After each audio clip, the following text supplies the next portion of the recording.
სიკვდილი კარებია.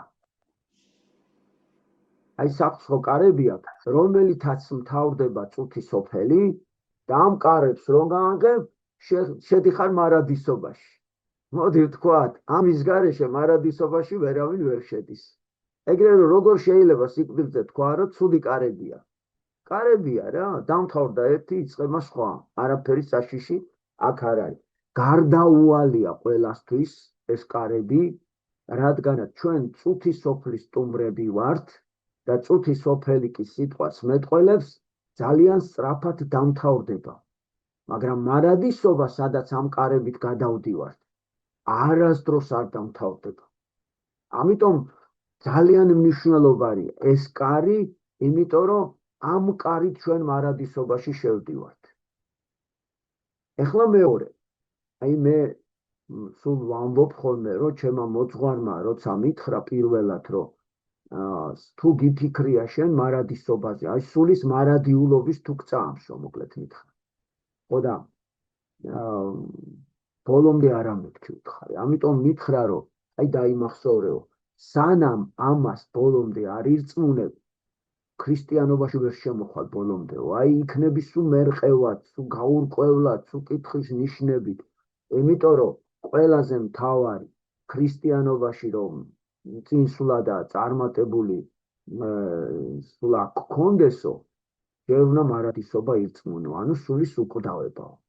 ხო და მაშინ მე ღმერთს ვთხოვე, რომ აი ამაში დამეხმარე მეთქი, მიჭირს მეთქი. მოკლედ მარტივად რო თქვა, ღმერთი დამეხმარა და მე ნიშანი მომცა, რაღაც ჩემთვის პატარა საიდუმლო, რითიც მე დავწმუნდი მარადისობაში. აი ეს იყო ჩემთვის ყველაზე დიდი უფლის შეხება ცხოვრებაში, მაშინ მე არაეკლესიური ვიყავი, მაგრამ ღმერთი არაეკლესიურებსაც უსრულებს ასეთ თხოვნას. თუ ამას თხოვ, რომ აი მარადისობის, სულის მარადისობაში დამეხმარე, რომ გავერყვა თქო. მოკლედ ჩემო ვიფასებო, ჩვენ ამ თემაზე, სიკვდილის არსზე უკვე ვილაპარაკეთ. ეხლა არის კონკრეტული სერაფიმ როუზის სწავლება, დიდი ამერიკელი მეცნიერის, მოაზროვნის და დიდი მართლმადიდებლური წმინდა მამის, რომელმაც საოცარი გზა განლო. ამიტომ არის მისი სიტყვა ამ მხრივ უმნიშვნელოვანესი. ნანამასწავლებელო, მან გაიარა კათოლიციზმის გზა, სრულად გამოიკვლია, აი სრულად, მეცნიერულად. ბუდისტური გზა გამოიკვლია. მოკლედ თუ რამე მიმდინარეობა არსებობს 20, 30 თუ 40, აი დიდი ფუნდამენტალური ასეთი რელიგიური სწავლება, იმიტომ რომ ეძებდა ჭეშმარიტებას და როგორ ანებებდა იცი ამ სარწმუნოებას, ეგრეთ წოდებულ სარწმუნოებას თავს, გამორიცხვის მეთოდით. აი შეისწავლა ბოლომდე და თქვა ეს არ არის ჭეშმარიტება. აი თითქმის დამტკიცების დონემდე მიყავდა რომ გადაშლიდა, ეს მე ვეძებე და აქ ჭეშმარიტება არ არის. გადავიდა სხვა სარწმუნოებაზე, გამოიკვლია ყველაფერი, ძირფესვიანა და დაამტკიცა რომ აქ არ არის ჭეშმარიტება. თან ასახას ფაქტებით და მეცნიერული მტკიცებულებებით ახალგაზრდა კაცმა. და ასე მოვიდა მართლმადიდებლობაში. გამოიკვლია ასევე ესე იგი მიმომწვლილვით და თქვა მე ვიპოვე ჭეშმარიტება. და მე მთელი თავისი სიცოცხლე მიუძღვნა აი ამ ნაშრომების დამზადებას, რომ სად რომელი ცდება, სად არის გადახვევა, სად ჭეშმარიტების წინააღმდეგ წასვლა, აი ესეთის ნაშრომები აქვს გამოცემული და ვისაც კიდევ პატარა პრობლემა აქვს ან სიტყვაზე, აი კათოლიკე დაინტერესდა, რომ მართლა უნდა ჭეშმარიტების ძიება, სერაფიმ როუზს უწერენ ეგრევე. იმიტომ რომ მიმომწვლილვით დეტალურად აქ მიმოხილვა სად ხდება კათოლიციზმია, სად უშვებს გადამწყვეტ შეცდომებს, სად ხდება გრიგორიანელების შეცდომა, სად ხდება ბუდისტების, მუსულმანების და ასე შემდეგ. მოკლედ ამ მხრივ ეს არის აი უნიკალური მეცნიერი მსოფლიო დონის. მოკლედ სერაფიმ როუზის ასეთი მცირე ნარკვევი მინდა შემოგთავაზოთ სული გარდაცვალების შემდეგ. ეს ვინმე არ იფიქროს, რომ თითქოს სერაფიმ როუზმა ნახა მიღმური სამყარო, მერე ღმერთმა დააბრუნა და დაწერა იქ რა ხდება. ესე არ არის. ეკლესიას, მართლმადიდებლურ ეკლესიას დაუგროვდა სხვადასხვა დროის სწავლება, გამოცხადება, სახარებიდან აღებული დეტალები და რასაც ახლა მე მოგახსენებ, ეს ზოგადად მართლმადიდებლური ეკლესიის დამოკიდებულება და სწავლებაა, რა თქმა უნდა, არსობრივი და არა ზედმიწევნითი და ერთი-ერთი ამას ნიშნავს, უბრალოდ არსობრივად მიხვდები, რა ხდება სულის გარდაცვალების შემდეგ. მე ახლა გულწრფელად გეტყვით, რატომ მიყვარს ეს თემა. იმიტომ რომ ერთი ადამიანიც არ არის, ვისაც ახლობელი არ გარდაეცვლება, ხო? ანუ ძალიან ახლოს შეეხება ეს თემა. განსაკუთრებით, როცა ოჯახის წევრი, ანუ ოჯახის წევრივით ახლობელი, უახლოესი მეგობარი და უახლოესი ადამიანი მიდის ამ ქვეყნიდან. ესე იგი, ძალიან შინაგანი ხდება ეს თემა. აი, გაინტერესებს ყველა სიტყვა, უბრუნდები აქვს სხვანაირი ემოციით. და გონებით ვცდილობ, რომ ჩასწვდე მთელ არსს და იმიტომ რომ კარგი რაღაცებს როგორც იპოვი ძალიან ბედნიერდები. იმიტომ რომ წმუნდები, რომ სიცოცხლე გრძელდება. აი ეს მოშურნეობა და მიდრეკილება, რომ იყოს მარადიული სიცოცხლე, ჩვენ ქვეცნობიერშია. აი ადამიანი როგორია, იცი რა საინტერესოა? ესე იგი მასში ცხოვრობს ეს მარადისობა და ეხლა როცა კარგად არის არაფერი აწუხებს, ასეთი დამოკიდებულება. მე რა მომკლავს, კაცო, ეხლა მაგალითად რა. მე რა მომკლავს. იმიტომ რომ მართლა ასეთი უკვდავი შემქნა ღმერთმა. და ის გამოყოლილი გვაქვს 64-ისგან. 64-ში ხო მართლა უკვდავები ვიყავით. მართლა არასდროს არ შეეხებოდა ადამს და ევას სიკვდილი, თუ ისინი არ დაარღვევდნენ, ესე იგი ღმერთის წინაშე არ წავიდოდნენ, ღმერთს აი ასეთი ცხოვრებისთვის შექმნა ადამიანი და 64-ში ყოფნისთვის დაუსრულებელ არსებობაში ვიყავით ჩვენ განსაზღვრული ღმერთის სიყვარული. მოკლედ, ჩემო ვიფასებო, ესე იგი დავიწყოთ ეს სწავლება. ესე იგი პირველი სწავლება, რასაც სერაფიმ როუზი გვთავაზობს, რომ ერთი წამითაც არ წყვეტს ადამიანის სიცოცხლეს გარდაცვალების შემდეგ. აი მე კარგად რომ უფრო მარტივად აგიხსნათ, დავაკვირდეთ როგორ ქმნის ღმერთი ადამიანს. სამყაროს ქმნის სიტყვით, თქვა იყოს ნათელი და ქმნის ნათელს, მაგრამ ადამიანის შექმნაზე კონკრეტულად ასეთ ნაბიჯებს გავს. აიღო მიწა, გამოძერწა და მიწა რა არის? ქანდაკება. აი კარგად რომ გავერკვათ. ქანდაკება რა არის? არც მოძრაობს, არც დადის, არც არ. იყო ქანდაკება, მაგრამ ჩაბერა მასში უკვდავი სული, ანუ თავისნაირი, ნახეთ, თავის მსგავსი და ხატი სული, მარტო ადამიანს ჩაბერა. ესე იგი, აქ მსგავსება, ხატება და მსგავსება, იგულისხმება არა ფიზიკურ მსგავსებაზე და ხატებაზე, არამედ სულიერ მსგავსებაზე და ხატებაზე. ღმერთი სიყვარულის სულია, დაუსრულებელი, გონიერი და თავისუფალი. ესე იგი, ჩემს სულს აქვს ღმერთივით უსასრულო, დაუსრულებელი, ცხოველსყოფელი ქვია ეკლესიური სიტყვით, გონიერი და თავისუფალი სული. ანუ სულია ჩემი ასეთი ღმერთივით. ესე იგი, სული შთაბერა თუ არა, ვამოძრავებ უკვე, მეტყველებ და მოქმედებ და გულის გაუგდის პაგავუგი და გულში სიყვარული ჩქეებს. აი ეს არის ადამიანური სიცოცხლე. მოკლედ, როგორცვე სული ტოვებს სხეულს, კიდევ ვიმეორებ, ცოდვის მერე სხეული გახდა მოკვდავი, სული დარჩა უკვდავი. 64-ში სხეულიც უკვდავი იყო, სულიც უკვდავი. აქვე ბარემ მეორედ მოსვლაზე რა ხდება, იმასაც გეტყვით. მეორედ ანუ დროებით იქნება მიწის სხეულის სიკვდილი, დროებით და ისიც იმიტომ, რომ ჩემში არსებული ცოდვა მოსპოს სიკვდილმა. ჩვენ ხო წინაზე ვთქვით, ეს სარგებელი მეტი მოაქვს სიკვდილს, ვიდრე საზიანო. იმიტომ რომ სხვანაირად ჩემი ცოდვა მარადის ცოდვაში დავრჩებოდი. ჩემი სული დარჩებოდა მარადის ცოდვაში. მაგრამ სიკვდილი ახლა ასწორებს ანგარიშს. ახლა როგორ მთავრდება ღმერთის მიერ, როგორ სრულდება ყველაფერი. იცით რომ წუთი სოფელი იმიტომ ქვია, რომ დროებით არის მოცემული და მეორედ მოსვლა კი ნიშნავს, რომ წუთი სოფლის დასასრული. ამით მთავრდება წუთი სოფლის ცხოვრება. ანუ მიწაზე არსებობის დასასრულია ეს. აი როგორ სრულდება და ყველანი თავის საფლავებიდან თავისი სხეულით მკვდრეთით აღდგებიან.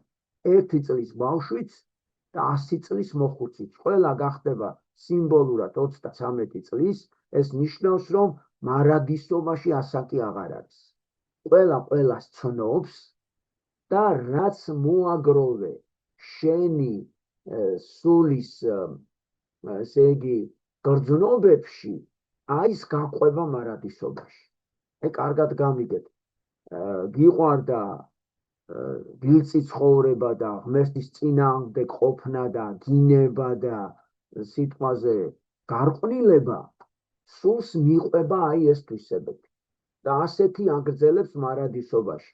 ყველა გარყვნილებას, ყველა ცოდვას თავისი სპეციფიკური ესე იგი უსიამოვნო სუნი გააჩნია. ყველაზე მტანჯველი ორმოში, ბნელეთში, სადაც განსაცდელი არის, ესე იგი ყველაზე რთული ყოფილა, ესე იგი აუტანელი უსიამოვნო სუნი. ყველაზე ძნელი ამის დათმენა, როგორც მინდა მამები, რა თქმა უნდა, სიბნელე, ასევე სიმარტოვე და ის რომ შენთვის შენი ტკივილი არავის არ ტკივა. ეს არის ყოფილა კიდე ყველაზე მტანჯველი. ბარემ ერთ რამეს დავამატებ, რომ ერთმა წმინდა მამამ, რომელიც იტანჯებოდა დიდი ტკივილებით, სარეცელზე იყო, ვერ შეეძლო ადგომა, და მიხვდა, რომ ასე შეიძლება რამოდენიმე ხანი გაგრძელებულიყო და ღმერთს ასეთი რამეს თხოვა. გამიჭირდა ძალიან ამის დათმენაო და გთხოვო, 1-2 წელი ჯოჯოხეთში გავატარებო, გამოვისყიდიო, და მალე გამიყვანეო, რა დიდხანს რო არ დამტანჯო, 2 წელი არ უთხრა, გონი 2 თვე უთხრა. მცირე ხნით ჯოჯოხეთის ტანჯვას მივიღებო, რომ მალეო ჩემი ისინიო რა, განსაცდელებიო, მოვითმინო, დავითმინო, რომ გავიწმინდო და თუო დიდი ხანი მიწევსო. მოკლედ კარგიო, ანგელოზი გამოეცხადა და კი ბატონო, შენო შეისმინა ღმერთმა შენი თხოვნაო და მოკლედ ნახაო რა, ჯოჯოხეთის სიმყრალესო. მოკლედ აღმოჩნდება ისეთ გარემოში, ჩემო ძვირფასებო, და აი წერს, რომ ყველაზე ძალიან ეს სუნის აუტანლობა აწუხებდა და ასე შეღაღადა, რომ უფალო, შენ 2 თვე მითხარიო და 2 წელია ვიტანჯებიო, აღარ შემიძლია ამის დათმენაო. დამაბრუნე ეხლავე, იმიტომ შენი პირობა ირღვევაო. და ანგელოზმა უთხრა, შენ რო გონია, რომ 2 წელი გავიდა, ჯერ მხოლოდ 2 საათი გავიდაო. ანუ იქ სხვანაირად გადის დრო, როცა უკიდურესი განსაცდელია და აუტანელი მდგომარეობა. ხო და მე ასეთი რამე უთხრა ამ წმინდა მამამ, მე აქ ვეღარ გავძლებ უფალო და დამაბრუნე ჩემ სარეცელზე და 2 წელი კი არა, 20 წელი მზათავარის ტანჯვა ვზიდო და იმაზე აუტანელიო. ოღონდეს აღარ შემიძლიაო. და დააბრუნა და იცი როგორ წერია, ჩემო ძვირფასებო, რამოდენიმე წელი მართლაც იყო მიჯაჭული, 4-5 წელი და 4-5 წელი ის მყრალი სუნი იქ რაც ნახა, არ ამოდიოდა, წარმოიდგინე, გამოყვა რა. და იმ აუტანელ სისაზიზღრეს მდგომარეობაში იტანჯებოდა, თუმცა იძახდა, რომ ოღონდ იქ არ ვიყო და ამას ავიტანო. ესეთი მძაფრად იხსნება ეს თემა. ეხლა ხანს წავიკითხე მამა პორფირთან. ეგრე რომ სწორე ქრისტიანული ცხოვრება რას მოიცავს? პირველად უნდა შიში შემოვიდეს, ღმერთის შიში. აქ ცუდი არაფერია. როცა ჩვენ ვიწყებთ ქრისტიანულ ცხოვრებას, ლოგიკურია და სწორია წმინდა მამათა სწავლებით, რომ ჯერ დაგვეწყოს შიში ღვთისა. რაში გამოიხატება შიში ღვთისა? გამოიხატება შიში ღვთისა არა იმაში, რომ თქვენ მოუვივარ და მომდევენ და ვაიმე რაღაცას მიზავს, ამაში არა, რომ ღმერთის გარეშე არ დავრჩე. ღმერთის გარეშე ტანჯვაში არ დავრჩე, მე რაც ეხლა ახსენი, იქ რო არ დავრჩე, ამას ქვია ღვთის შიში. მაგრამ როცა 5 წელი, 10 წელი, 20 წელი ქრისტიანულად ცხოვრობო, მაშინ მამა პორფირი ამბობს, უკვე აღარ არის სწორი, რომ ისე ღვთის შიში იცხოვრო. იმიტომ რომ ღვთის შიშიდან უნდა ამაღლდე ღვთის სიყვარულში. ეს უკვე სხვა საფეხურია. ოღონდ თუ სწორედ ეკლესიურად წარემართები და სწორე ნაბიჯებს დგაო, ნელ-ნელა შიში სიყვარულად გადა. ამაშია ზუსტად შოთა რუსთაველმა თქვა, შიში შეიქმს სიყვარულსა. ანუ ჯერ შემოდის შიში და მერე უკვე ეს შიში სიყვარულად გექცევა. აი, მერე კიდე ისე გეტკბობა ღმერთი, იმიტომ კი არ მარხულობ, იმიტომ კი არ იცავ წესებს, რომ ვაიმე ჯოჯოხეთში არ მოხდეო. თუ ამის გამო ჯერ შენ უანგარო სიყვარული ვერ გისწავლიაო. აი, მამა პორფირი ამას ამბობს, ღმერთის გამო უნდა გიყვარდეს სიკეთეს ჩადენა. აი, ღმერთი ისე უნდა გიყვარდესო, ეს არის შეშლა. სიყვარულში შეშლილი უნდა იყო, გაგიჟებული, იმიტომ ამბობს იქ რო წავიკითხე ნანამასწავლებელო, რომ ჯერ პოეტი უნდა იყო ქრისტიანი რო გახდეო, ანუ გაგიჟებული პოეტი, აი გაგიჟებული უნდა იყო. ამიტომაც ჩვენი მიმართულება ემოციით ვიყოთ ბავშვებთან, ჩვენი მიმართულება რომ დავიხარჯოთ ბოლომდე, გავგიჟდეთ, გადავირიოთ, ვიქცეთ ბავშვებად, ჩავიხუტოთ გულში. ეს არის დიახათ, აი ეს გზა პორფირი რასაც ასწავლის, ანუ შეშლილობა სიყვარულში. და ამას ქრისტე მოგვიწოდებს რა, ქრისტეს ნორმალურად უყვარვართ, მოდი ვთქვა, და ნორმალური იყო ის მდგომარეობა, რაც ქრისტემ ჩვენთვის გააკეთა, ეს სრული შეშლილობა. წარმოიდგინეთ, შეგოქნა სამოთხეში თავისი ადგილი დაგითმო, თავისნაირი სული ჩაგიდგა, უკვდავი, დაუსრულებელი, გონიერი, თავისუფალი, რაღა გიყოს მეტი და უკვდავებაში ხარ და შენ დაარღვიე და უარი თქვი, რაღა გინდა. წარმოიდგინე, იქიდან ფიქრობს მაინც შენ გადარჩენაზე. იმიტომ ბოლომდე ვერ ზიდა ეს სიყვარული და ვერ დაიტია ბოროტმა მთავარ ანგელოზმა და უთხრა, რომ აღარ არის ღირსი ადამიანიო, შენო ყველაფერი მიეცი მასო. და რაღა გინდა გაანებე თავი, თვითონ არ უნდა შენთანო და შენმა ძემ რატომ უნდა იტანჯოს მაგის გამო. წარმოიდგინე. იმიტომ რომ ამ სიყვარულს ვერ ჩაუღმავდა და ნახე, ის არ გუტოვებს და ჩამოდის ჩვენთან. იქცა ადამიანად, რომ შენი ყველა ცოდვა თვითონ იტკივიოს. წარმოიდგინეთ ხალხო, ეს არ არის შეშლილობა? აბა რა არის? მერე იტანჯება, ზედან ერწყობენ, შეურაცხყოფას აყენებენ, გარდა იმ ტანჯვისა და ტკივილისა. და იქ ცალკე კიდე ახლა სულიერი ტკივილებია, ეს კიდე ცალკე. და ამ დროს აღაპყრობს თვალებს მაღლა და იძახის, მამაო, ამათ მიუტევე. რამე თუ არ იციან თავის ღმერთს, რომ ესე ექცევიან, აპატიეო.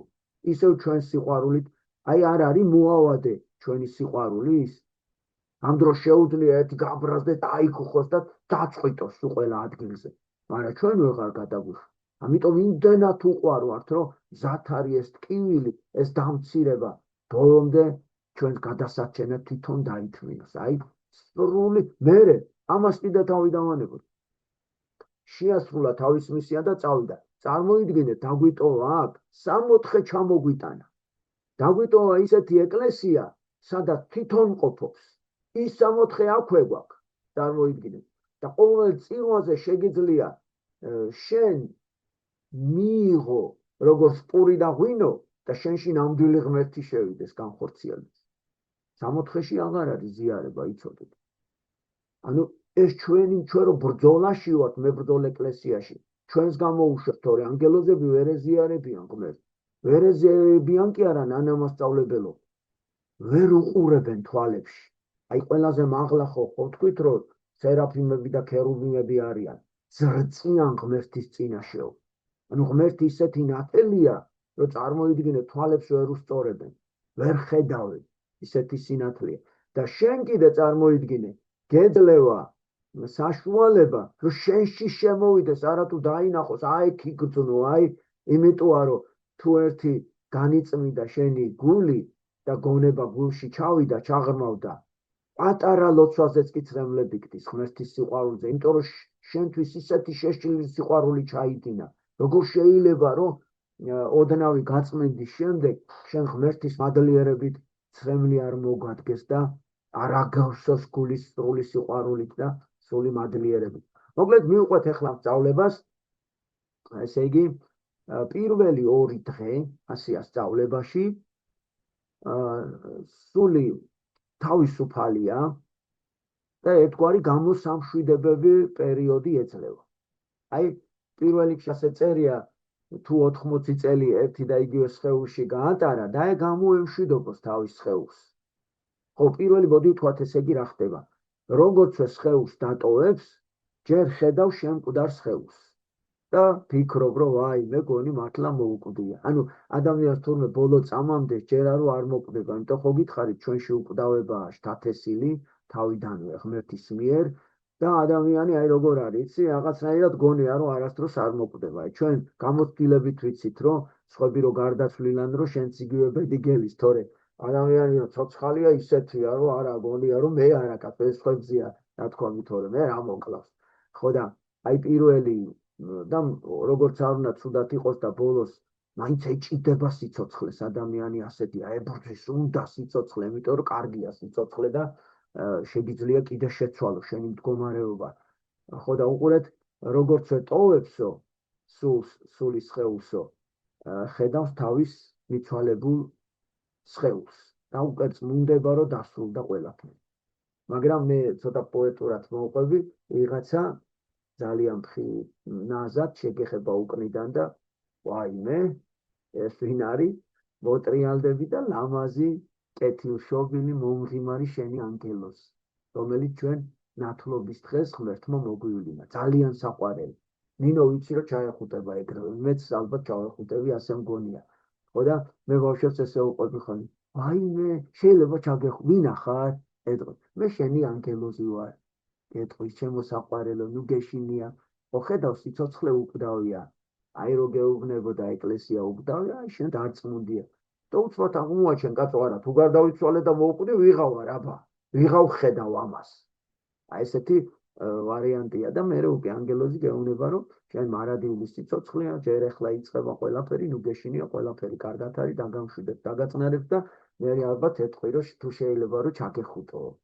და ალბათ რა თქმა უნდა შეიძლება ჩაეხუტები და მოგასულიერებს მოკლედ და ახლა გეტყვის რომ ორი დღე ჩემო საყვარელო შეგიძლია მიწას დაემშვიდობო შენ ახლობლებს გამოემშვიდობო ზოგისთვის უფრო მტკივნეულია შვილებს ტოვებს ზოგი მშობლებს ტოვებს და შეიძლება აქ კიდე მშობელი დააწყნაროს იმან და აი ანგელოზმა შეიძლება კიდე უთხრას რომ მოდი ახლა დედიკოზე და მამიკოზე ზოგი ხო ახალგაზრდა მშობლები არიან და რაღაცით მოკლედ რომ ნუგეში მისცენ მარადისობისა ესეთი ხო ესე იგი ასეთი სწავლებაა რომ თუ ეკლესიურად ცხოვრობდა მონასტრებში უყვარდა სიარული წირვალოცვას არ აცდენდა მისთვის ეს პერიოდი ყველაზე კარგია ეკლესიაში გაატაროს თავისიათ ან ხო ჩვენ ყველას ჩვენი ადგილი გვაქვს აი წირვაზე რომ მიდიხარ რაღაც შენი აჩემებული ადგილი გაქვს და იგი წევს დგომა აი გიმასწავლებელი მაგალითად საკურთხეველში ტრიალებს ხო იმიტომ რომ ამაოს ეხმარება და უფრო შიგნით არის ჩახედული საიდუმლოებებში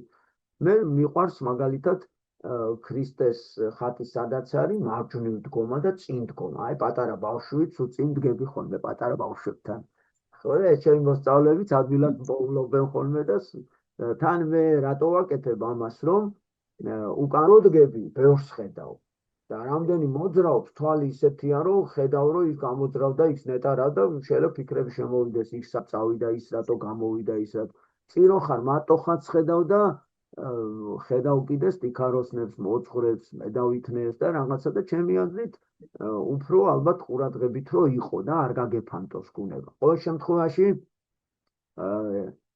სკოლაში მიყვარდა უკანჯდომა ინსტიტუტშიც უკანჯდომა მიყვარდა, მაგრამ გამოცდებზე წინ ჯდებოდი ხოლმე და წინ იმიტომ ჯდებოდი, რომ ჩემს გარდა არავინ არ სწავლობდა ინსტიტუტში და ჩემი მეგობრები უნდა გასულიყვნენ, რომ კარნახით გამეკაჩა ეგენი, ამ კარნახ ისე კარგად სწავლობდი, რომ ვიღებდი უმაღლეს ქულებს ხოლმე და სულ მაღალი სტიპენდიები მქონდა ინსტიტუტში. აი სკოლაში ამ დროს არ სწავლობდი კარგად, მაგრამ აი ინსტიტუტი უმაღლეს დონეზე დავამთავრე. მოკლედ, ჩემო ვიფასებო ორი დღე თავისუფლება გვეძლევა და სწავლებაც ასეთია, რომ ძირითადად ტრიალებს თავის საყვარელ ადგილებში. ესე იგი, თუ ეკლესია მაინც და მაინც ხშირად ვერ დადიოდა და არ შეუყვარდა და მისთვის ძვირფასი არ არის, მაშინ ალბათ თავის სხეულთან. თავის სხეულთან ხომ ამ დროს მისი ოჯახის წევრები არიან და ალბათ ემშვიდობება კიდეც ესეთი ქართული გადმოცემა არსებობს, რომ მესამე დღესო სარკმელი უნდა ღია დატოვო. აი ხო გაგიგიათ ესეთი რაღაცა. სინამდვილეში ამაში არის ცოდნა ჩადებული, საქმე იმაშია, რომ მესამე დღეს სული ტოვებს სახლს. უბრალოდ ანგელოზი ეთქვის მესამე დღეს თული დღე გვაქვს და იწყება სერაფიმ როუზის მიხედვით საზვერეების გავლა. საზვერეები ერთგვარი ბნელი გვირაბებია, დაახლოებით კილომეტრიანი, სადაც ყველა საზვერეს თავისი დახასიათება აქვს, დასახელება, თქვათ მაგალითად ამპარტავნების საზვერე, ბილსიტყვაობის და ასეთ რამოდენიმე 20 საზვერე არსებობს სერაფიმ როუზის მიხედვით. აი ხა მაგალითად მოხდი პირველ საზვერეში, სული გადის ამას. იქ არიან დემონები, ანუ ბოროტი ყოფილი ანგელოზების სავსე, დავთრები აქვთ ასე დიდი, ესე იგი, დავთრები, რაზეც წერენ, შენ ყველა ჩადენილ ცოდვას. აი რაც ამპარტავნებაზე ცოდვა მიგიძღვის, დავთარში იწერება ამა და ამ წელს, ამა და ამ რიცხვში, ამა და ამ დროს, ამან ჩაიდინა იქ იამპარტავნა, იყო ყოჩა, იქ ვიღაცა დაცინა, ვიღაცა დაამცირა, რაც კი შედის ამპარტავნების ცოდვაზე, ერთ-ერთი ყველაზე რთული გასავლელი ჩემო თვითფასებო ამპარტავნების საზვერეა. ეხლა ესე იგი ანგელოზი არ გვტოვებს აქ, აი ანგელოზი ჩვენი ერთგულია და ესე იგი გვაძლიერებს, გვამაგრებს, გვამშვიდებს, ნუ გეშინია, გეუბნება ყველაფერს და ისინი ანგელოს ურჩევენ საქმეებს. გაშალეს დავთარი და ეტყვიან, ეხა მოიცა, ჩვენ კი გინდა მაგის დაცვა, ჩვენთვის გასაგებია ანგელოზი ხარ, მაგრამ აბა უყური აქ რა წერია, ამა და ამ დღეს ნახე რა გაუკეთა დასცინა ადამიანს. აგერ იქ თავში წამოარტყა, აგერ იქ უთხრა რომ შენ რა იცი აქედან, აი ამპარტავნა. ეხლა სადაც უკვე უმტკიცებენ, ანგელოზმა რა უნდა ქნას, ვერაფერი. ეხლა მოდი ვთქვათ, რა შველის ამ დროს ადამიანს. აი პირველი სწავლებაში ნახეთ რა მაგარი რამეა. ფსალმუნების კითხვა. ასე წერია. ესე იგი, ამიტომ ეკლესიაში ასეთი წესი დამკვიდრდა. როგორც გარდაიცვლება, ნახე, 2 დღე კი არ ჭირდება, მაგრამ 2 დღე არის იმისთვის მზადება, რომ მესამე რთული დღე საზვერების გავლის დღე რა უკვე ჯგუფი შედგეს ფსალმუნების.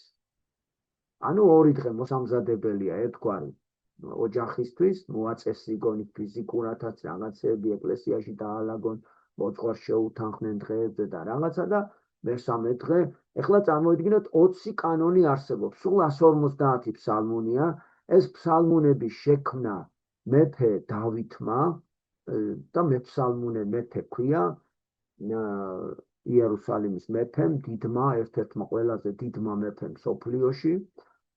მრავალი ცოდვაც ჰქონდა დავით მეფეს და ყველაზე დიადი რითიც ის გახდა, იყო ღრმა სინანულში.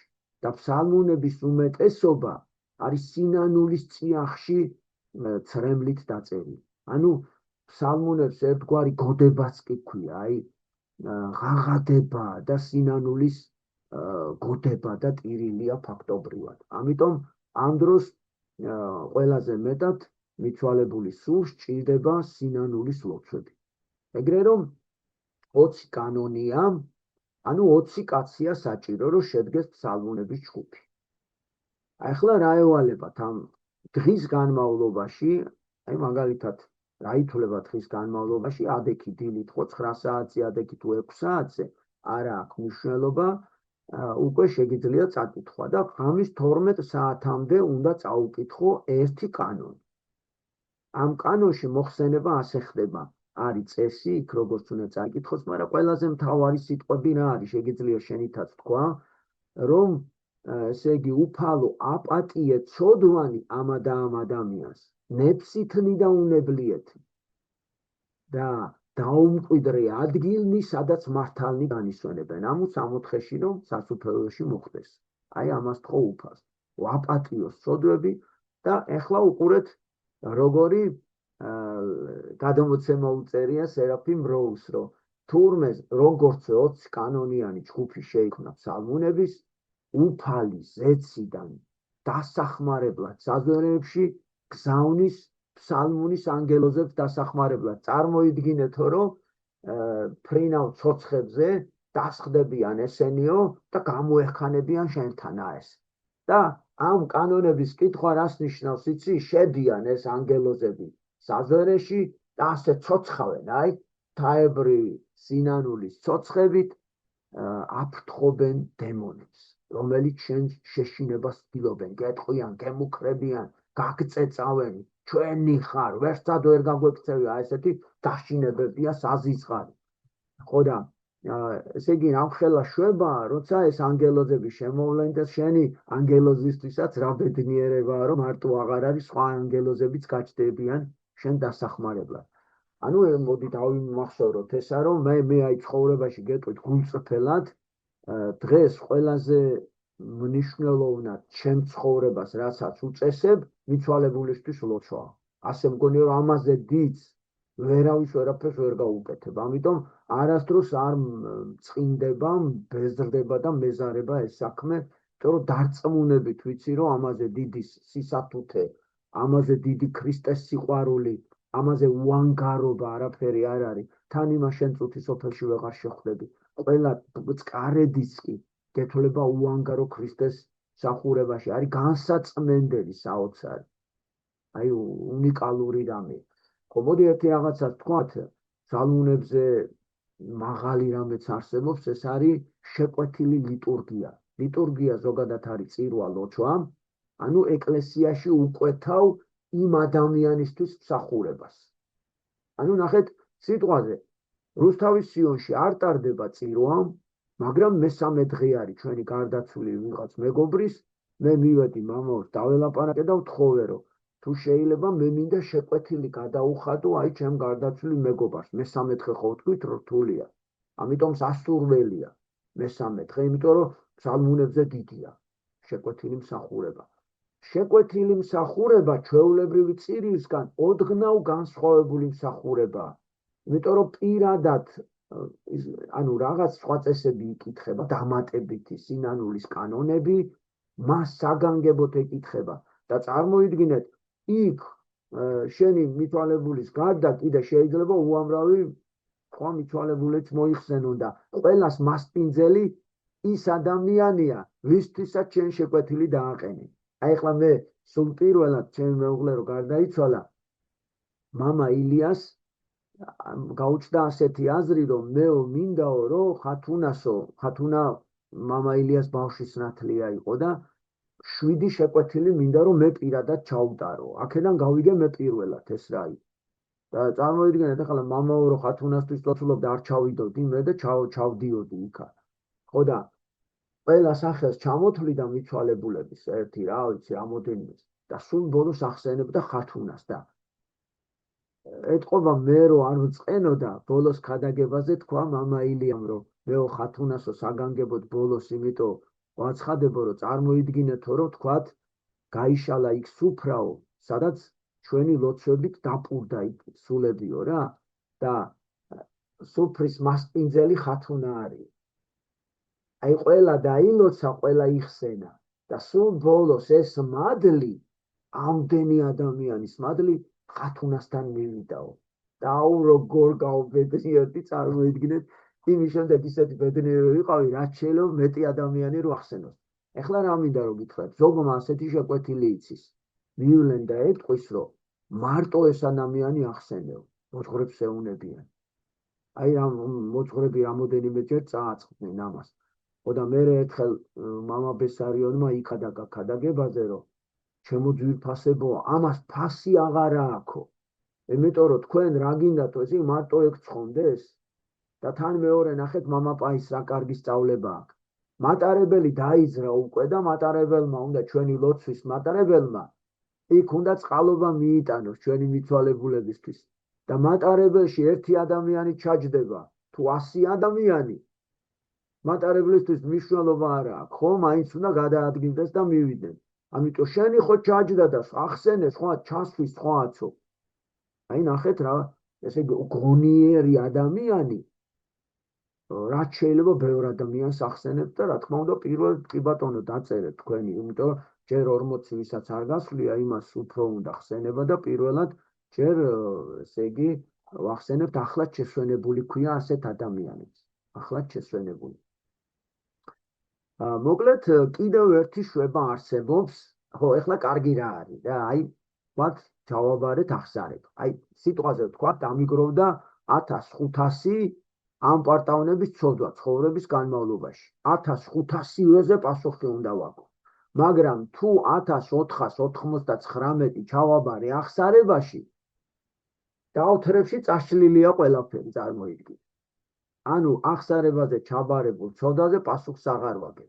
იმიტომ რომ ჩვენი ანგელოზები შეიპარებიან დაოთრებში და წაშლიან იქ და მე მხატვრულად ესე უყვები ხოლმე ბავშვებს, ცოტა რომ განმუხტო სიტუაცია, მე იქ რო არ დახვდებოდ და რატო არ ჩაწერე და ერთმანეთს უწყებენ, მოკლედ ეს ჭინკები და დემონები ჩხუბს და შენი ანგელოზე კი წამოდი ბიჭო, რა შეყურებ, გავიქცეთ აქედანო. და გავდივართ მე და ბავშვებსაც უხარია ცოტა განმუხტავ ხოლმე სიტუაცია. ხო, ეხლა კიდევ ერთი უკიდურესი დახმარება არსებობს, არის ბოლო ალბათ გადამწყვეტი. აი თქვათ არ ულოცულობენ შენზე, წირო არავინ ჩაგიტარა, ასე ამბობენ ჩემო ძვირფასო ლალი მასწავლებელო, რომ შენ რამდენსაც ლოცულობ სხვისთვის, როცა გარდაიცვალები, იმდენს ილოცებენ შენთვისაც. ეს ერთგვარი ღვთის კანონიაო და არ დაიღვევა.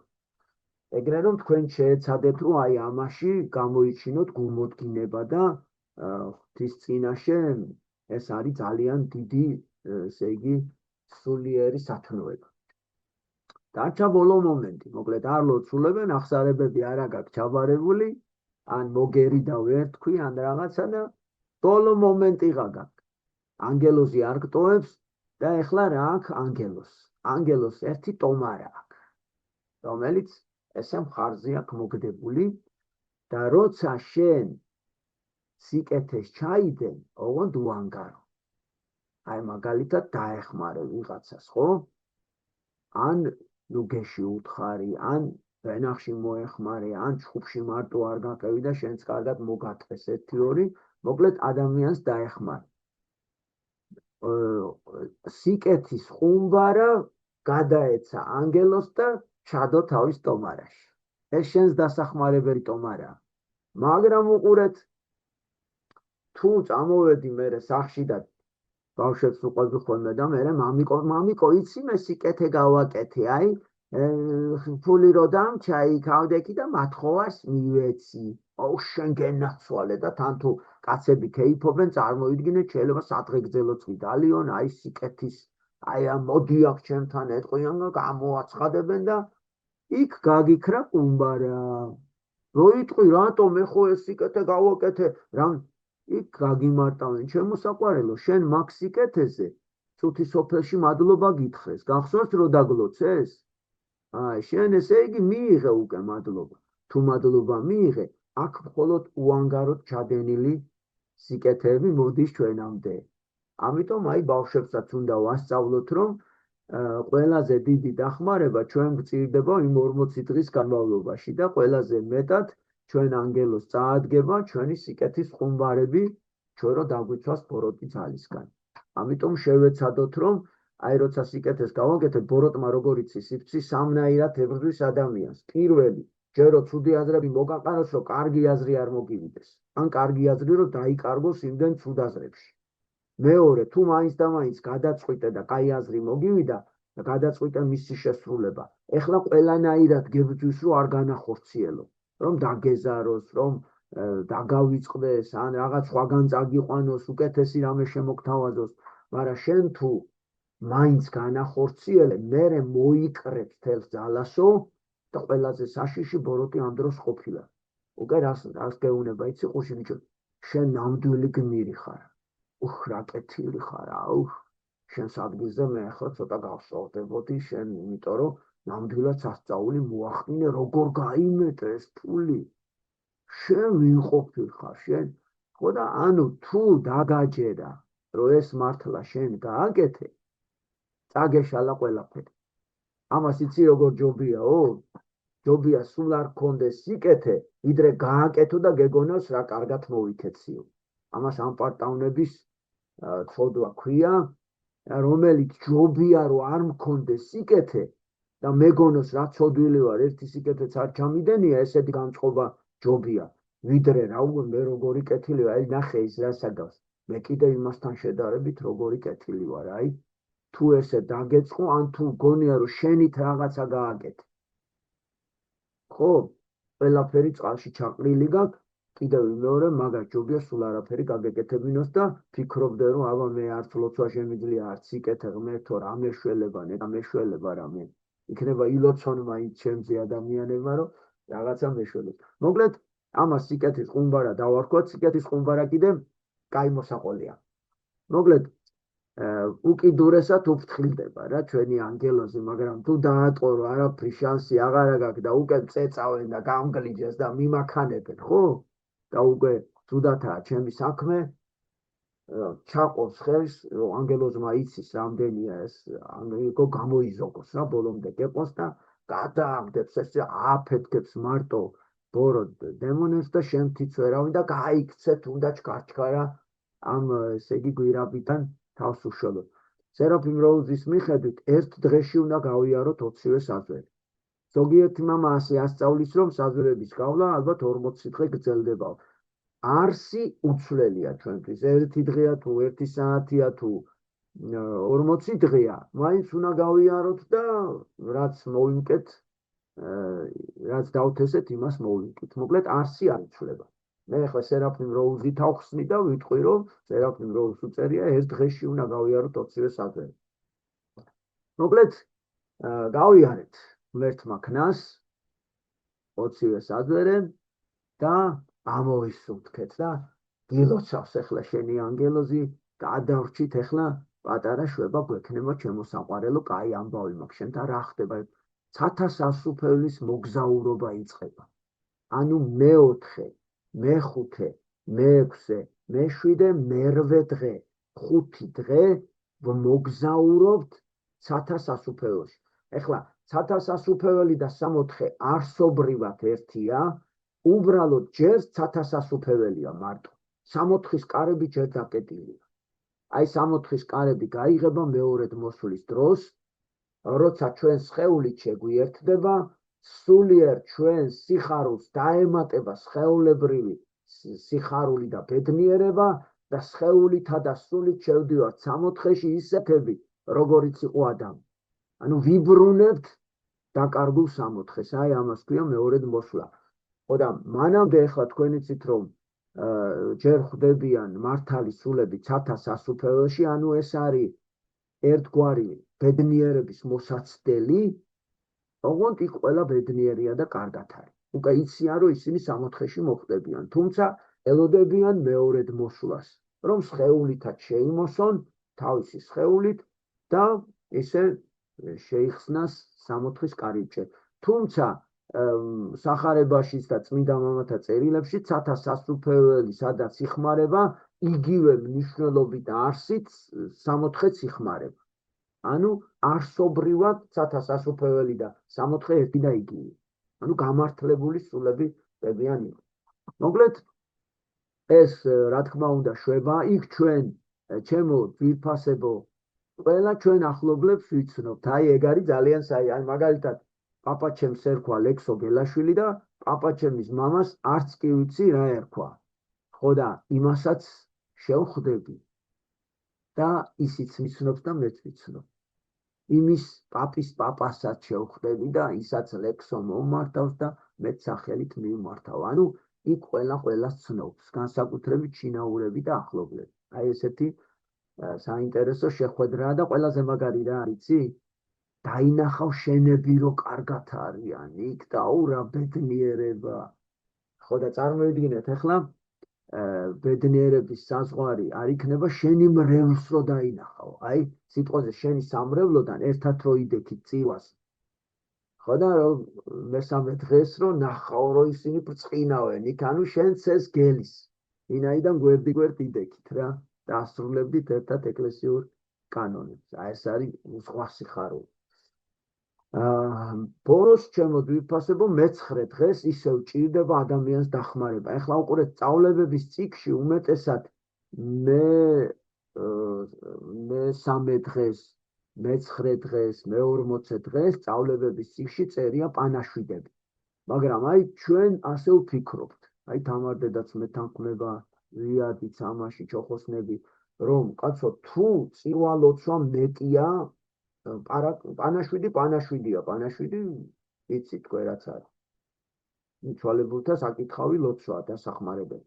მაგრამ წირვან ლოცვასთან როგორ მოვა პანაშვიდი? და თუ წირვან ლოცვა მეტია, აი რატო არ უნდა გადაუხადოთ ადამიანს, როცა ძალიან გვიყვარს შეკვეთილი წირვა, თუ ეს შეიძლება. და რატო უნდა დავგმაყოფილდეთ მარტო პანაშვიდზე? თუმცა ახლა მინდა ერთი რამეც გითხრათ, რომ ყოველ წირვას, ესე იგი მიცვალებულთა შეკვეთილ წირვას ყოველთვის მოყვება პანაშვიდი. ამით მთავრდება. ანუ პანაშვიდი ყველა შეკვეთილ წირვას მოსდევს, ეს წესია ესეთი და ამას ეკლესია ყოველთვის ასრულებს. ეხლა რაც შეეხება დავთვალოთ ახლა რამდენი დღე გვიწევს ჯოჯოხეთში. ანუ მე-9 დღე, იმიტომ სჭირდება შეკვეთილი წირვა ან ბოლო პანაშვიდის გადახდა, რომ გადავდივართ ჯოჯოხეთის მოგზაურობაში. რომ გამხნევდეს, გაძლიერდეს, იმიტომ რომ საშინელებების ხილვა უწევს. თვითონ არ იტანჯება სული, მაგრამ მისი ახლობლები როგორ იტანჯებიან, აი ამას ხედავ. ეხლა წარმოიდგინე, მე კიდევ ვიძახი, ტაძარში დგენ ხარ, ხო გონია რომ ყველა ტაძარში უნდა ცხონდეს და რაღაცა, მაგრამ იქ ხო გულით ხდება გარჩევა და არა გარეგნულად. მარტო ტაძარში დგომა არ შველის ადამიანი. რა გულით დგა? და ეს შეფასებები ღმერთმა იცის. ეხლა მე კიდე სიხარულით ვახსენე, რომ იქ რო ნახავ შენ გვერდზე მდგომს და შენც გაგიხარდება, მეც გადავრჩებ. ეხლა წარმოიდგინეთ, ჯოჯოხეთში რო ნახავ, ეკლესიაში მყოფ ხალხს, რა მოგივა რა. აი მე იტყვი ცუდათაა ჩემი საქმე, წაშლილი ვარ. ესე იგი,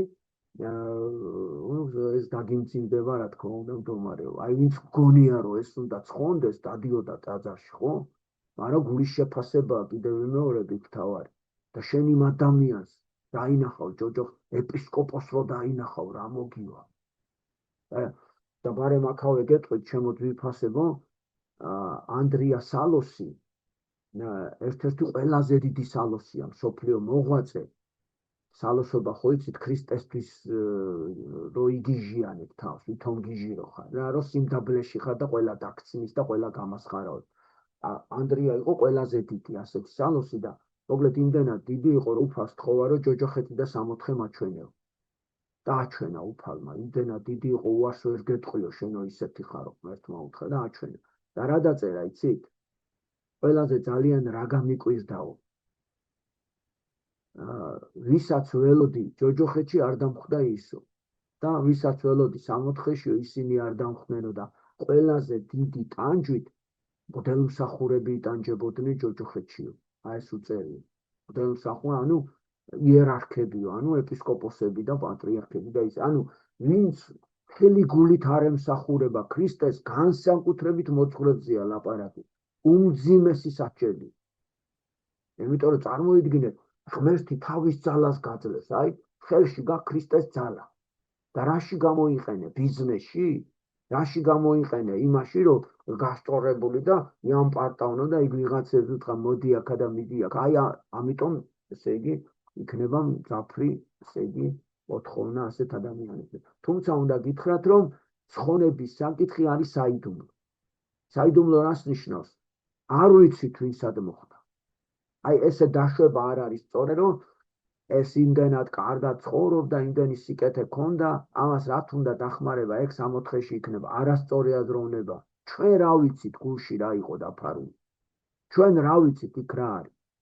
ამიტომ მე კაი რამეს გეტყვით, აი, ჩვენ უნდა ჩავთვალოთ, როგორც არ უნდა წმინდაც ცხოვრობდეს ჩვენი ოჯახის წევრი, ჩვენი მეგობარი. ჩვენ უნდა ჩავთვალოთ, რომ მას უნდა ჩვენი დახმარება. მას უჭირს.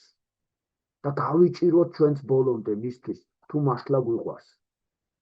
აი ახლა აღმოვაჩენთ, თუ მართლა გვიყვარს, თუ მართლა შეგვიძლია მისთვის ლოცვა, მისთვის შეკვეთილი მსახურებების მოხსენება და ამით თან შენი წმინდები და სპექტაკლები, იმიტომ რომ ღმერთისთვის ეს არის ძალიან უმნიშვნელოვანესი სათნოება. ხო და ესე იგი, თან ესე იგი, ჩემო ძვირფასებო, შეკვეთილი მსახურებების დროს არ დაგავიწყდეთ, ჩვენ ხო იმისთვის ვაყენებთ და უამრავი სხვა მიცვალებულებისთვის ვლოცულობთ კიდე. აი მაგალითად ერთ მაგალითს გეტყვით. ჩემი მამიდაშვილი ახალგაზრდა კაცი აღესრულა. პანდემიის დროს მისი დედაც აღესრულა და მამა ცოტა ადრე აღესრულა. დარჩა ერთი და, ჩემი მამიდაშვილი, მარიკა. არ დადიოდნენ ეკლესიურები არ იყვნენ, მაგრამ მადლობა ღმერთს, აი ჩემით რაღაცა თვითონ აბიჯები და რაღაც წარმოდგენები ჰქონდათ ეკლესიაზე. მოკლედ მარიკას ძალიან გაუჭიდა, ფანჯრიდან ხდებოდა, ძლივს დავაკავეთ. ესე იგი მისთვის ძმა იმე ესეთი ძმის სიყვარული არ გამიგია რა, მართლა არ გამიგია, შეიძლება უნიკალური მაგალითია თემ სოფლიოში. დაქორწინებული არის, მაგრამ შვილი არ შეეძინა. მოკლედ თავისი ძმა მისთვის ყველაფერი დღესაც. მე ასეთი გაჭირვებული ადამიანიც არ მინახავს მარიკა რო იყო. დედამისს საერთოდ არ ახსენდებოდა, ძმაზე იყო რა, გადამკვდარი და ძმის წასვლამ, ესე იგი აი გააგიჟა ეს გოგო, რასაც ქვია. ხო და აი ესენი ხო აუხსენე ახლა რა თქვენ აგიხსენით და იმ მას შემდეგ არც ერთი მიცვალებულთა მსახურება არ გამოუტოვებია. და ერთადერთი შვებას რაში ვიგრძნობ? მუშაობს, რასაც ფულშოულობს, შეკვეთილებს უკეთებს, დადგება და ასე მეტყვის ხოლმე, რომ აი ჩემი ერთადერთი ნუგეში რა არის, რომ საკურთხევლიდან სახელებს რო ჩამოთვლიან მალხაზის ახსენები. აი მაგით სუნთქაო რა. ეხლა უყურეთ რა გააკეთა. 40 დღის განმავლობაში ეს 12 შეკვეთილით ჩვენი მოფიქრებულია, მოკლედ მამა გაბრიელთან წავიკითხეთ ასეთი რამ, რომ შეკვეთილი მსახურება იმდენად მნიშვნელოვანიაო, აი ზანზარებსო ამ დროსო, რომ 12 შეკვეთილი მიცვალებულისთვის მსახურებას შეუძლია ჯოჯოხეთში წასასვლელი კაცი 60-ში წაიყვანოსო და მერე მე ჩემ მეგობრებთან ერთად ავდექით და ვიფიქრეთ, კაცო, რომ თუ 40 დღის განმავლობაში მე 40 დღე არის გადამწყვეტი. მოდი გავიჭირო და ეს 12 შეკვეთილი ხო შეიძლება გავერთიანდეთ მეგობრები და სამს მე გადაუხდი, ერთი იმან გადაუხადოს, ორი იმანი და 12 კი უნდა შევგროვდეთ. ახლა ამდენი ჩოხოსნები ვართ, ამდენი სამშობლო ცოდნების ლაშქარი გვაქვს. ხო და ყოველ შემთხვევისთვის თუ ასეთი მნიშვნელოვანია, ხო ჯობია რომ 40 დღის და თან ახლა წარმოიდგინეთ, ზოგჯერ ოჯახში საშუალება აქვს და არ იციან ეს ფული რაში დახარჯონ და უყვართ ეს ადამიანი. უკეთებენ სუფრას, ძალიან ძვირფას ქვევრს მოიტანენ და შეიძლება 10,000, 20,000, 40,000 დაჯდეს მარტო ეს მარმარილოები. აბა ნახეთ სასაფლაოებზე რა ხდება. ხო და მე მოვალევა სადაც ხვდები ამას აუხსნი ხოლმე. ის კაი ქვა და კაი საჭმელები კი არ მიდის, იტირე რამდენიც კი, ის კაცი ვერ გაიგებს. იმას ლოცვა უნდა ჩემოძვირფასებოდა.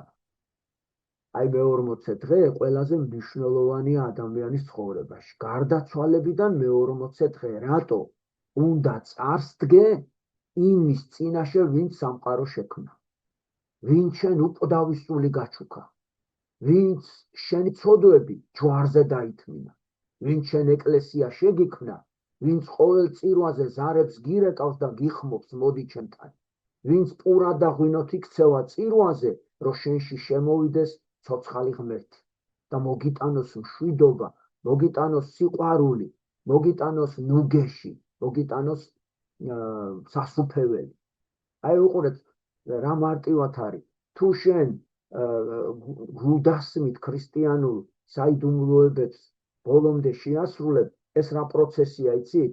გული თავისუფლდება ვნებებისგან, ანუ ეკლისგან, შეიძლება ჯაჭვისგან და შედის სულიწმიდის მადლი. ვინ არის სულიწმიდის? იგივე ღმერთი. ანუ ღმერთი შეიძლება აქ შევიდეს, იცით? ვინც გულდასმით ქრისტიანობას, რას ნიშნავს აქ შევიდეს? ესე იგი, ნახე რა გააკეთა, უბრალოდ შეხედეთ ღმერთმა რა გააკეთა. შენ ხო უარი თქვის ამ 4-ზე და ზურგი აქცია და წამოხვედი. მოვიდა შენთან და ის მოვიდა შენთან და აღდგომა ნიშნავს იმას, რომ ღმერთი ყველა ადამიანის გულის კარების წინ ადგა. წარმოიდგინე. შენი გულის კარების წინ დადგა ნინო და გეუნება, გამიღე საყვარელო კარები, რომ შემოგიტანო სიხარული, ზღვა სიყვარული, 60 სასუფეველი მოგიტანო. ნახეთ რა სიტყვებით იხსნება ეს. შეინანეთ რამე თუ მოახლოებულია სასუფეველიო. ამას ამბობდა ჯერ კიდე იოანე ნათლისმცემელი და ასე ამზადებდა ქრისტეს შესახვედრად კაცობრიობას. მოვიდა ქრისტე და იგივე სიტყვებს გვეუბნება. შეინანეთ რამე თუ მოახლოებულია სასუფეველი. ხალხს ეგონა რომ ეს სასუფეველი არის მეორედ მოსვლა. და ელოდებოდნენ, ახლა იქნება, ახლა იქნება. იმის შემდეგ გავიდა 2000 წელი. ესე იგი სხვა სიტყვებია იქ ჩადებული. რა სიტყვებია? გაბრიელ ეპისკოპოსი თიქოძე ასე ხსნის. სასუფეველი მოახლოებულია ნიშნავს, რომ ღმერთი მოუახლოვდა შენ გულს, აღდგომა ამას ნიშნავს. 64 მოგიახლოვდა, აი აქ ადგა, ღმერთია 64 და შენ თუ გაწმენდ გულს, გააღებ, 64 აღდგენილია. აქვე სიცოცხლეში წარმოიდგინეთ. აი მტირალა სიხარულს რო ეძახ.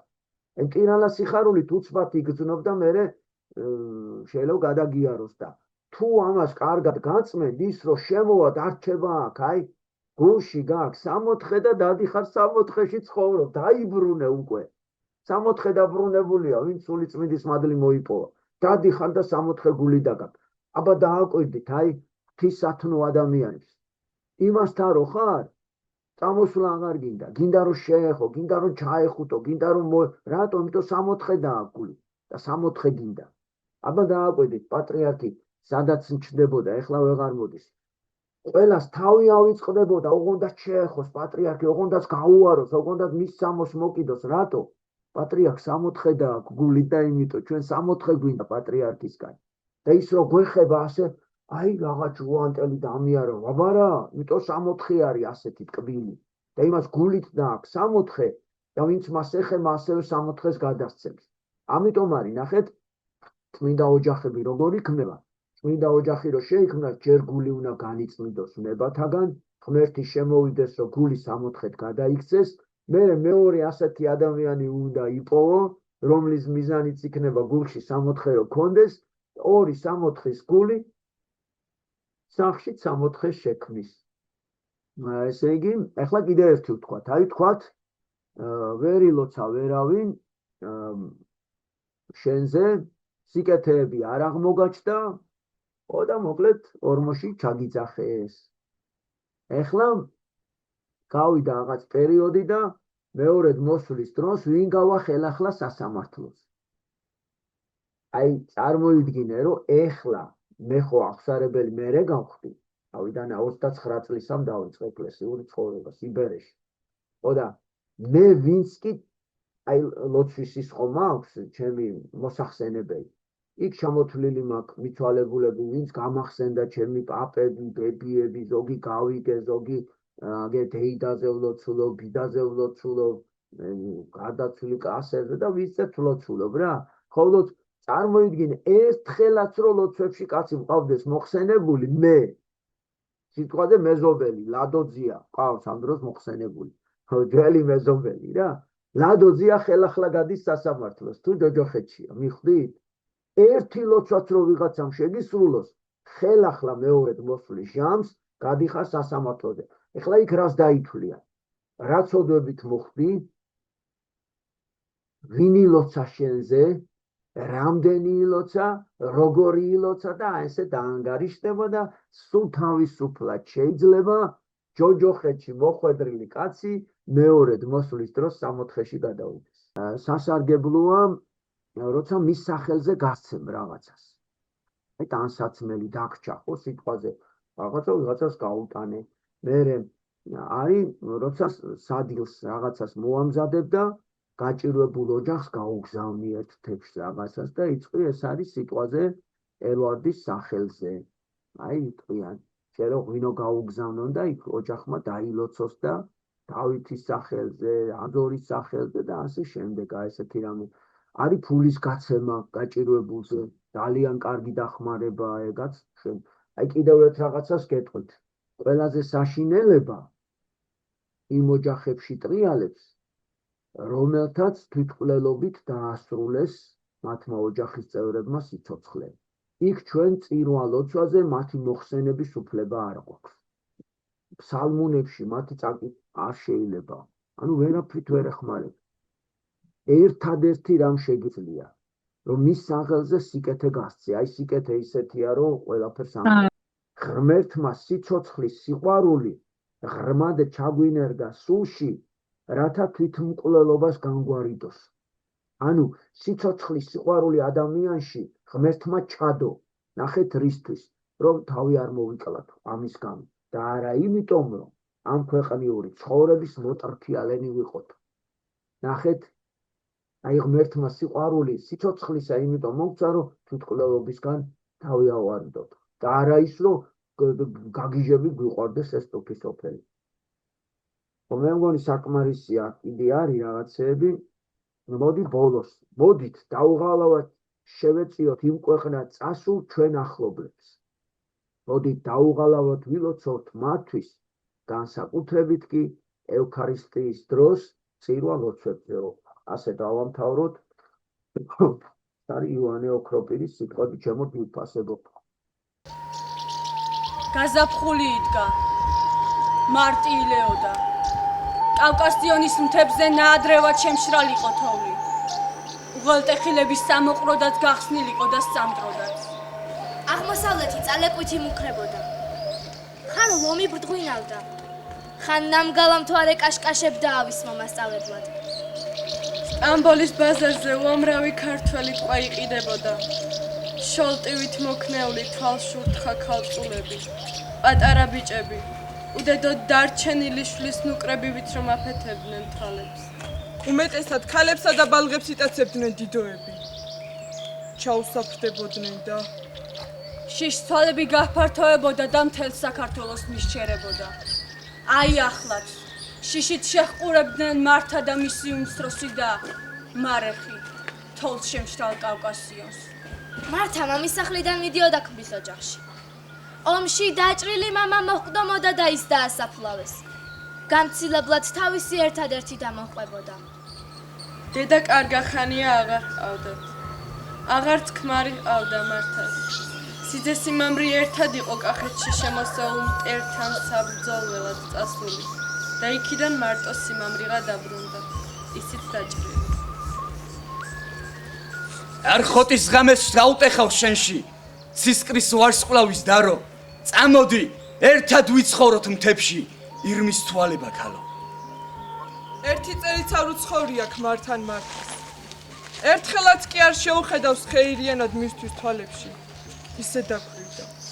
შერჩა უიღბლო სიცოცხლეს იმ იმედით, რომ არ გააცივებდა მეუღლის კერას.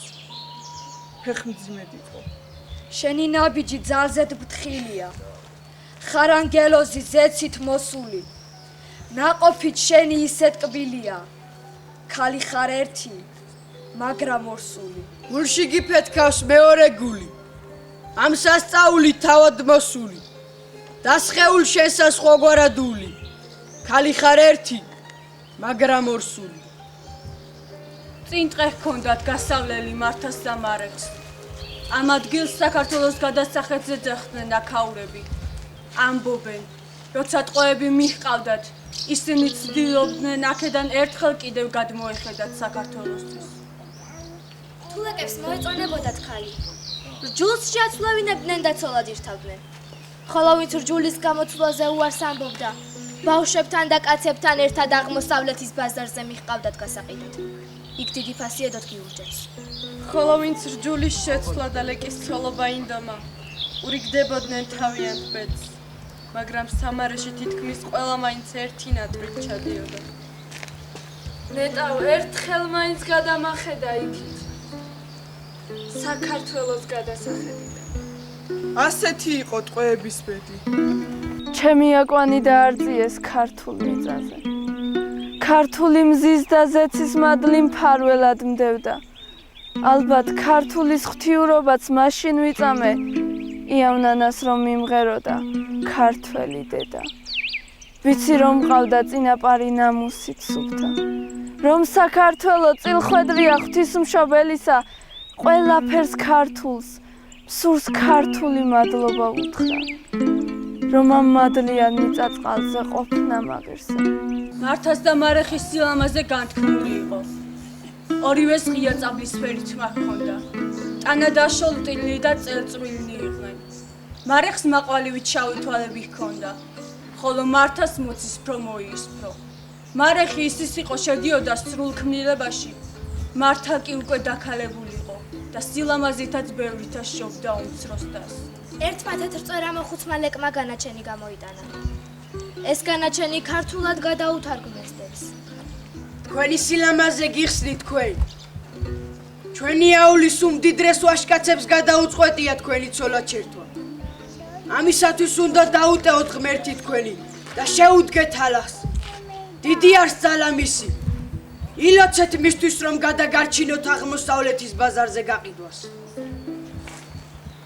თარჯიმანმა მარიხს ახარა რომ მას შეუძლია ახლავე გახდეს ლეკის ცოლი. ხოლო მართარაკი ფეხმძიმე და ამანამ არ გააჩენს ვერ შეირთავს საქმრო. რჯულის შეცვლა კი ახლავე შეუძლია მარიხთან ერთად. მარიხი იმ ღამესვე წაიყვანა თავისთან საქმრო. გამოთხოვებისა შეშინებული ეხვეოდა მარიხი დას. ყარებში რომ გაჰყავდათ მართამ მიაძახა. რჯული არ შეიცვალო მარეხ.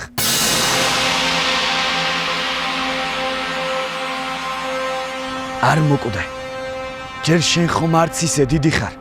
გახედე სინათლის რამდენი ფერია. ვინ მოგცა უფლება ახლა რომ მიდიხარ? არ მოკვდე. ხვალაც ხომ სიცოცხლის ჯერია. არ მოკვდე. სახლამდე საოცრად შორია. პაპები სიმწრისგან საფლავებს ხეთქავენ. შენ რომ გაქვს იმ მიწას მსგავსი არ ქონია, ამიტომ ფესვები სხვაგვარად ფეთქავენ. არ მოკვდე. და ნახე რა კარგად თენდება. დედა შენს ლოდინით გაუცდა სიცოცხლე. იცოდე, ქართველი ასიანებდება. ჰოდა შენ სიკვდილის ჯინაზე იცოცხლე. გახედე სინათლის რამდენი ფერია. ვინ მოგცა უფლება დაცხრე და დადუმდე. გასწიე ქართველო, ფესვები გელიან. შენ უნდა მშობლიურ მხარეში დავრუნდე. მეორე დღეს დიდი გამოცოცხლება იყო აულში.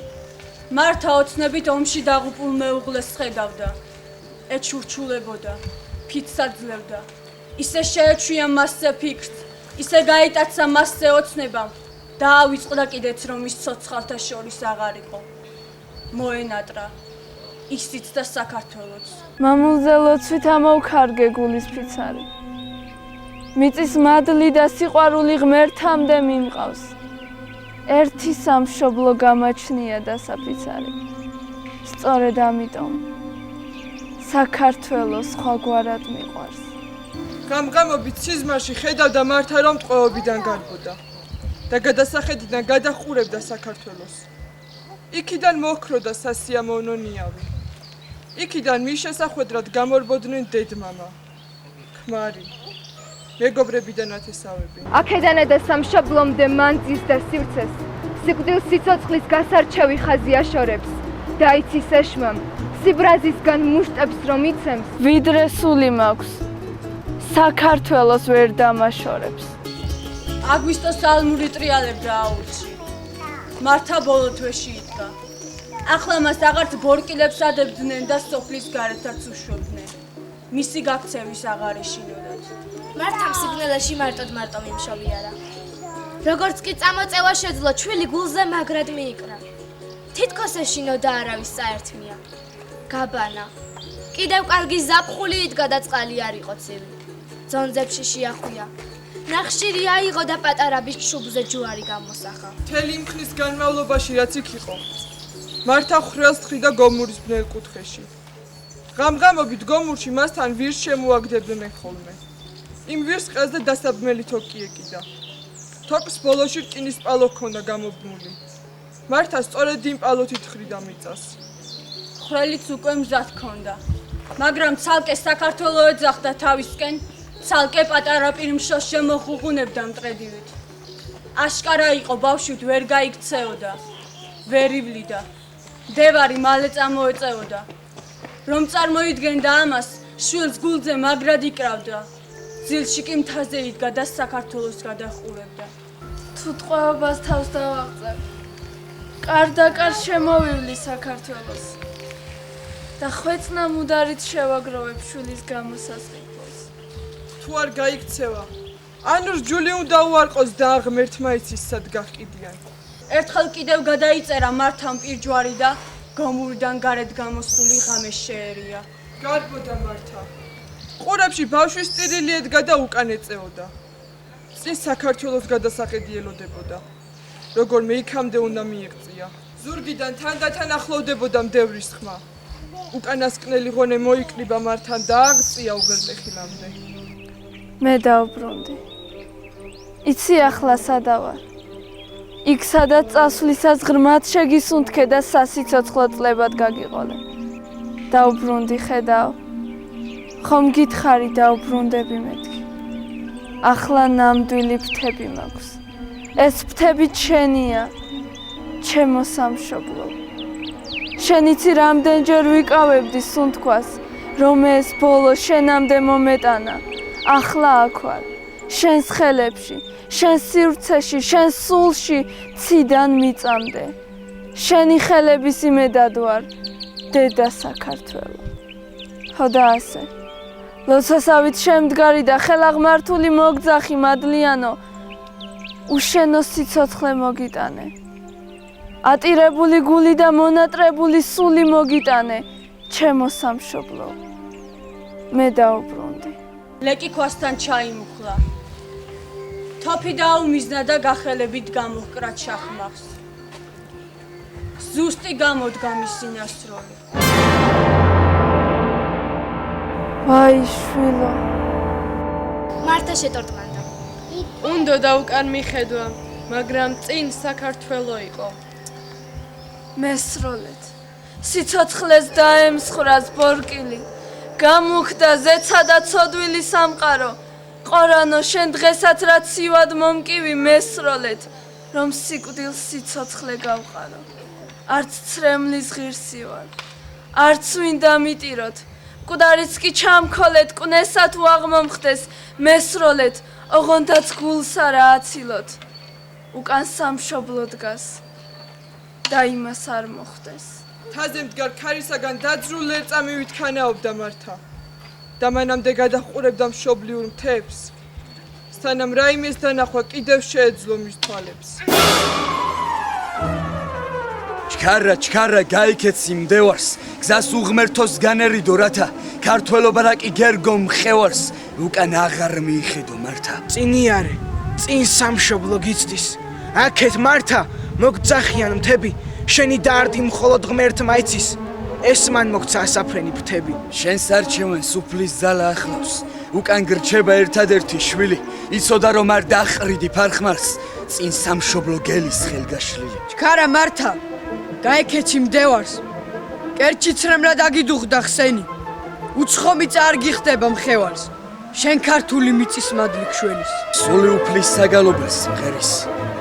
კვალში მოგდებს მისხანება ქართა. წინ ქართულიცა გიხმობს და გელის, ასაფრენად მოემზადე მართა. შენ იცი მხოლოდ მშობელო მიწავ, თურისთვის ვენთე. უკანასკნელი მიიღე ჩემგან სიცოცხლის ღვენთი. ჩუმი დაუთქვი და შესვი სუნთქვით.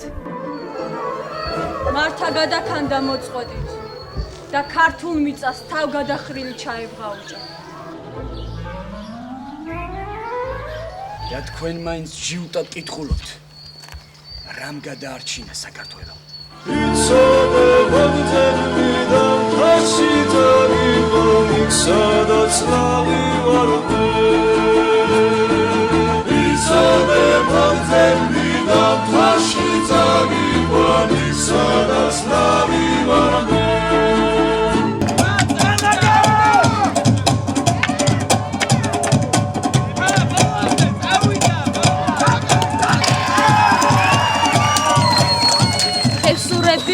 არწივნი ვიყვარსი რაოდ ტრიალი სიკვდილთან შეფიცულები მუდამ 300 ტიალი 300 ხმალი გორდაი 300 ფარი ჯვრიანი 300 მართოვი არწივთა კვლავ გაიზრდება მტრიანი სუდას რა დუმდა მტერობა კარგია მუდამ დალია შამის თიალა სამშობლოსათვის კობილატა და მიეკერე სამშობლოს კურს მარგარეტით ჩვენ კი თავებს ვიმშვიდებთ ევროპისკენ წავედით ტვინში ის კი არ მოგდის რომ სამშობლო გავეცით იმას კვიერ ვაზროებთ რომ სადამდე დავეცით ამჟამად ხევსურეთის 24 სოფლის მოსახლეობა 500 კაცს არ აღემატება მაშინ როცა ერთი საუკუნის წინ 53 სოფელში 5000 მაცხოვრებელი ითვლებოდა რაც კლების თვალში საცემი კატასტროფული მაჩვენებელია თოი კუზიანო დედამიწა ბრუნავ და გვაბრუნებ ყველას ჰოი კუზიანო დედამიწა მე შენგან მოველი შველას. თავი კუზიანო დედამიწა ხევსურის შუბლივით ჩაკეჭნილო არა გეველების მოზარევა სათხოვარს უნდა ჩაგეტირო ოღონდ ნუ იქნება თიულეთი ნამთიულარი ხევსურეთი ნახევსურალი ფხოვინა ფხოვარი ხევინა ხევარი კაცის ნასახლარს ნუ მანახვებ და ნუ გახდება საქართველო ნახევრის ნახევარი. და შენ კუზიანო დედამიწაო რამდენიც გენებოს იტრიალე საცა დაბადებულია კაცი მაინც ის ადგილი უყვარს მიყვარს სამშობლო მე მირჩევნია ჩემი მთა თოვლიან ყინულიანი სადაც ბუდობენ ჯიხვები სადაც ყვავიანიანი მეფეები აღმაშენებელი ერეკლე თუ თამარი თუ გორგასალი თუ სხვები მაგიტო იყვნენ ძლიერები რომ ქვეყანას პატრონობდეს იცოდეს თითოეული გოჯი მიწა სად იყო თავის სამშობლოსი ვიცი რომ შენი გზა სიკეთის გზაა საქართველო სიკეთიდან გამომდინარი და სიკეთისკენ მიმავალი ყოველთვის გქონდა ნიჭი გადარჩენის ამიტომაც მრავლდებოდი ნაწილ-ნაწილ დაგლეჯილი იყავი მაინც მრავლდებოდი ღარიბი იყავი მაინც მრავლდებოდი დღეს რაღა დაგვემართა რა ჭირი დაგვეცა ყველანი რომ უცხოეთში გაიკრიფენით არა გცხვენიათ ემთებსა და ადგილმამულებს რომ არტოკებს ასტოვებთ ქვეყანას ვინ მოუაროს სამშობლოს თვალსა და ხელშუა გვაცლიან გვიყიდიან გვირყვნიან მაშ ქართველობა აღარაა ვაჟკაცობა დაიკარგა შედალოცვილო თუ ქართველობის აღარც სურვილი გაქვს და აღარც ძალა იმ თითო ოროლა მამულიშვილზე მაინც იზრუნე რომლითაც სულდგმულობს შენი სოფელი პური თუ არა გაქვს გამამხნევებელი სიტყვით მაინც გაახალისე უთხარი რომ შენ გმირი ხარ მე დამნაშავე შენ გმირი ხარ მე დამნაშავე მერთო შენი გვაქვს იმედი ფეხზე დააყენე ჩვენი სამშობლო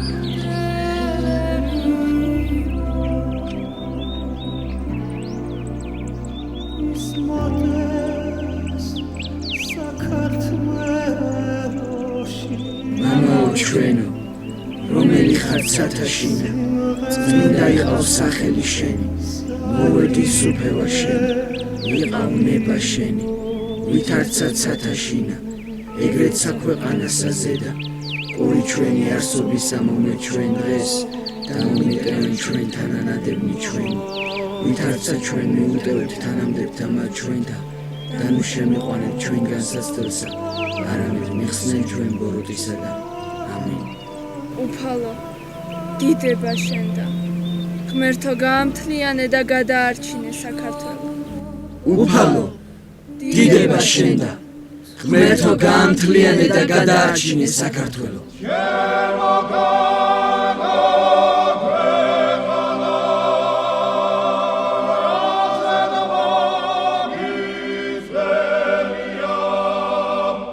საქართველოს ზოგადად თქვენი თანაქართველობით უდგას სული იქ და ცხოვრება ეს არის რასაც თქვენ აქ ცხოვრობთ თორე ჩვენი ცხოვრება თქვენი ცხოვრებასთან ვერც კი მოვა თქვენ თუ ამაყავ და აქ იყავით ქალაქში არ გინდ მართლა არ აღფრთოვანებული ვარ აქაური ბუნებით და ბავშვებით ხო საერთოდ გადავირიან ისეთი მეგობრულები არიან რომ უბრალოდ არ შეიძლება რომ საერთო ენა ვერ გამოძებნო მათთან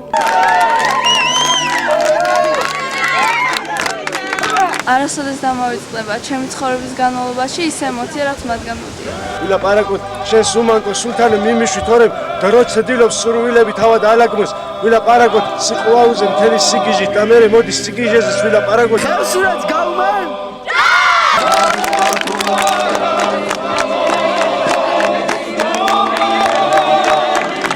ყველაფერი ანუ თვის ხელში თუ ღმერთი დაინახავს რომ ჩვენ გულწრფელად დაუმეგობრდით და ერთად დავიწყეთ ზრუნვა როგორ მოუაროთ ჩვენ სამშობლოს აი მაშინ ნახეთ ერთი ხელის მოსმით აღადგენს საქართველოს უფალი და განავწყინებს და განადიდებს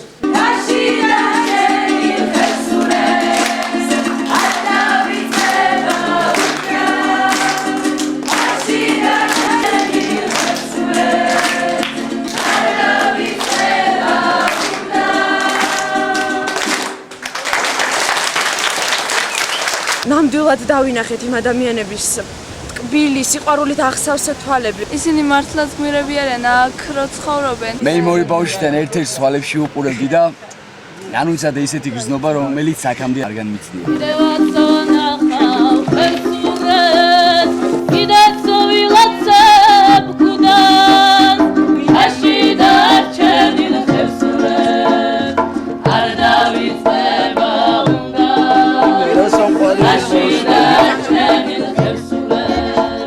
ბედნიერი ვარ იმით, რომ თქვენ არსებობთ და ჩვენთვის აკეთებთ ყველაფერს, რასაც აკეთებთ. მე წარმოშობით ვარ ეს როშკა რო არის სამის ერთი გორა ყოფს, სამის იქით იყო ჩვენი ადრილი.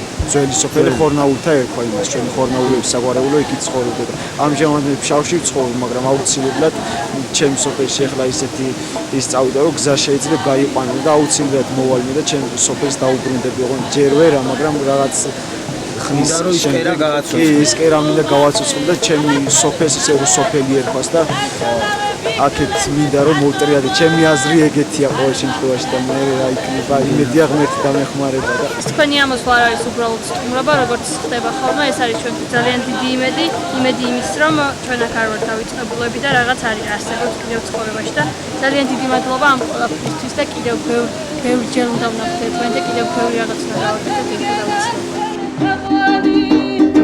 Aladrialos majebra exarvego chabani ყოველთვის ვიცოდი რომ მამა ჩემი იყო გმირი, მაგრამ ეხლა დღეს უფრო მაგრა დავწმინდი, აი ვიწამე მთელი არსებით და გადავწყვიტე რომ ავიდე მამასთან დღეს და უთხრა რომ არის ის გმირი, მე დამნაშავე, იმიტომ რომ ვერ ავდივარ ყოველკვირა და ვერ ვნახულობ. სამშობლოებისაც არ უყვარს, გაიგე ის რაღაც კაცობაა, გაიგე სამშობლო ყველას უნდა უყვარდეს. შედალოცვილო, თუ ქართველობის აღარც სურვილი გაქვს და აღარც ძალა, იმ თითოეულ მამულიშვილზე მაინც იზრუნე, რომლითაც სულგმულობს შენი სოფელი. პური თუ არა გაქვს, გამამხნევებელი სიტყვით მაინც გაახარისე. უთხარი რომ შენ გმირი ხარ, მე დამნაშავე. შენ გმირი ხარ, მე დამნაშავე.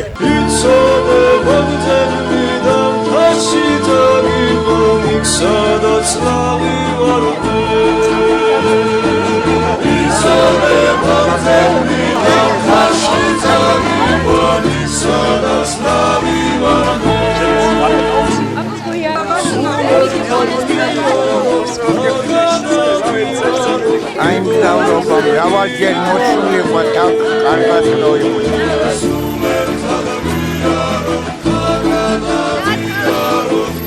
Let's go, man!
Doubt